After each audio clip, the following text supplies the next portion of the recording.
Hello, everyone, and welcome back to Geek Studios. I'm your host, Joel. Today is Wednesday, June 24th, 2026. Hopefully, you're having an amazing day. It's hump day, everyone. Actually, if you look behind me, I'm actually recording this episode from my childhood bedroom here in South Carolina, which, as you can see, has now been converted to some type of official office for my parents with two bunk beds for my kids on the side over here. But lots of good memories here. Happy to be home visiting my parents. But now let's get into the EV news. So a few days ago, buried deep into a corporate Q&A document on Ford's official website, a single question and answer completely changed everything we thought we knew about the future of the Blue Oval's electrification strategy. The question was simple. Will Ford's universal EV platform be used for future Mustang Mach-E? Easy question. And Ford's official response, short, sharp, and absolutely brutal, no, it will not be used for the Mustang Mach-E. The platform was built from a clean sheet to maximize vehicle efficiency. So stop and let that think in for a second. If you've been following this channel, you know that Ford is pinning its entire electric future across North America on this upcoming Universal EV platform, or the UEV platform. This is the low-cost, ultra-efficient architecture that's supposed to save Ford's EV division from billions in losses and finally give them a real weapon against the relentless dominance of the Tesla Model Y and incoming competition from overseas and competition from others like, Toyota and Subaru. By explicitly stating the Mach-E will not move to this new platform, Ford has essentially drawn a line in the sand.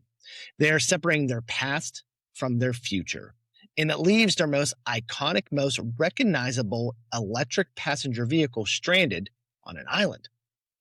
Today, we're going to do a complete deep dive into this breaking news. We're going to break down exactly what the UEV platform is, why Ford CEO Jim Farley openly admits their first-generation EVs were designed the wrong way, and what this massive strategic pivot means for the survival of the Mustang Mach-E nameplate. And is this the slow end of the electric pony, or is Ford playing a completely different game? As always, don't forget to subscribe to our channel or give us a follow on your favorite audio podcast platform. Now, let's dive into this surprising announcement from Ford.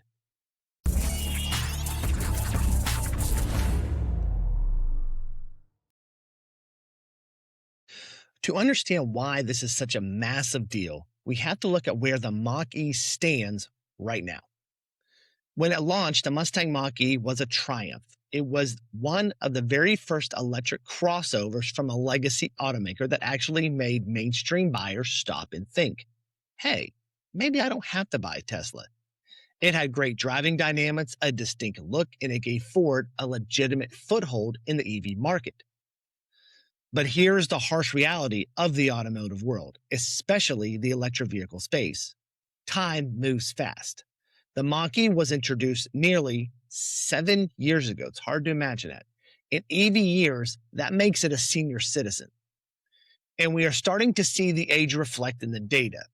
If you look at the U.S. sales numbers through May, Mach-E volume fell by nearly half year over year, dropping to less than 10,000 units. Now, to be fair, the macro environment hasn't been kind. We've seen shifts in public interest, changing market dynamics, and a fiercely competitive price war started by Tesla. But the biggest issue isn't just external market pressure. It's what's under the skin of the car itself. You see, the Mach-E is built on Ford's GE1 platform. GE1 isn't a dedicated ground-up electric vehicle architecture in the truest sense. It's actually a heavily modified version of the Ford's C2 Global passenger car platform, the same bones that underpin the gas-powered vehicles like the Escape and the Bronco Sport. When Ford hurried to get an EV to market to compete with Tesla, modifying existing architecture was a smart, fast, and cost-effective way to do it. It got the Mach-E out the door. But 7 years later, the compromises of that modified platform are catching up to them. It's heavier than it needs to be, it's more complicated to build, and it is fundamentally preventing Ford from lowering their production costs enough to make the car highly profitable at current market prices. With the F-150 Lightning no longer in production, the Mach-E is currently holding down Ford's entire North American passenger EV fort completely on its own. It desperately needs a ground-up, clean sheet replacement with better specs, faster charging, and a modern design if it wants to stay relevant. But instead of giving the Mach-E those new UEV bones, Ford is leaving it behind. Why? Because Ford's leadership has realized they made some fundamental mistakes early on. And this brings us to one of the most fascinating aspects of this story, the incredible candor we are seeing from Ford's leadership. CEO Jim Farley has been making the rounds on podcasts and major automotive interviews, and he hasn't held back. He has openly admitted that Ford's first generation electric vehicles, the F-150 Lightning and the Mustang Mach-E, were, in his words, quote, designed the wrong way, end quote. Now, it is incredibly rare for a sitting Detroit CEO to look at his own flagship products and tell the world, yeah, we didn't do this right. But Farley is being realistic about the lessons they learned. He noted that when they built the initial wave of EVs, they didn't know what they didn't know. To illustrate exactly what he means by the wrong design approach, Farley pointed directly at the Mach-E's engineering compared to its primary rival, the Tesla Model Y. Farley revealed that the wiring harness inside a Tesla Model Y is 70 pounds lighter and a full 1 mile shorter than the wiring harnessing staking through the Mustang Mach-E. Think about that for a second. 1 single mile of extra wiring, 70 extra pounds of copper and insulation just to get electrical signals from point A to point B inside the vehicle. So why does that happen? It happens because when you adapt a gas platform into an EV, you have 2 route modules, cooling lines, and high voltage cables around structural points that were originally designed to hold internal combustion engines, transmissions, the exhaust system. You end up with an incredibly complex, fragmented digital architecture. More brackets, more connectors, more weight, and crucially, vastly more manufacturing time on the assembly line. Every extra pound of weight requires a larger battery to achieve the same driving range. Every extra mile of wiring harness assembly, complexity, and material cost just adds to that. When you add it all up, it explains why Ford's EVs division has faced massive structural losses on these first-gen vehicles. They simply cost too much to build compared to companies like Tesla or BYD, who built everything with a clean sheet. This is exactly why Ford engineered the new universal EV platform. It's a clean sheet design, engineered specifically to eliminate the exact complexity. It's built to maximize space, drastically simplify the wiring and cooling networks, and drop manufacturing costs to the absolute floor. It is designed to support SUVs, mid-size pickups, and delivery vans efficiently. Yet in that Q&A, Ford explicitly connected the clean sheet nature of the UEV platform to a reason why it won't be used in the Mach-E. They are essentially saying the Mach-E is too deeply tied to its legacy architecture to be migrated over. To put it bluntly, you can't easily fit a pony car body onto a completely different, ultra-optimized skateboard without throwing out the entire design.